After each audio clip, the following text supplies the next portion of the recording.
जी बिल्कुल, ये सीपीओ गौहर मुश्ताक भुट्टा के हुक्म पर SP civil line Usman Tariq की हदायत पर DSP sector town Imran Abbas की क़ियादत में SHO civil line Rana Sarwar की एक बेहतरीन कारकर्दगी सामने आई है, जिसमें ताजिर से बदला मांगने और इनकार पर ताजिर के बच्चों और बीवी को अगवा करके कत्ल की धमकियां देने वाले ज़ीशान, अरसलान और यशफा जफर पर मुश्तमिल 3 रुकनी बदलाखोर गैंग को गिरफ्तार कर लिया गया है।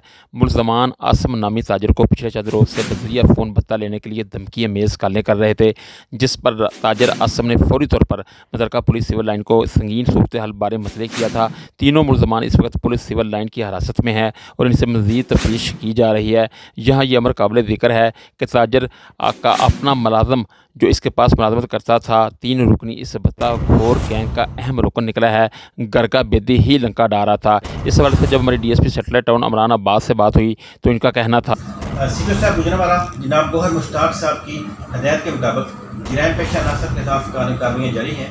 इसी सिलसिला में सतलाका थाना सिविल लाइन में बत्ताखोरी की एक गैंग को गिरफ्तार किया गया है, जो कुछ अरसे से एक ताजर को कालें कर रहे थे और उससे बत्ता मांग रहे थे। वो मुसलसल से थ्रेट कर रहे थे टेलीफोन कॉलों के लिए। उस पर इन्वेस्टिगेशन करते हुए उन लड़कों को ज़ीशान और इस्लाम वगैरह 3 लड़कों को गिरफ्तार कर लिया गया है।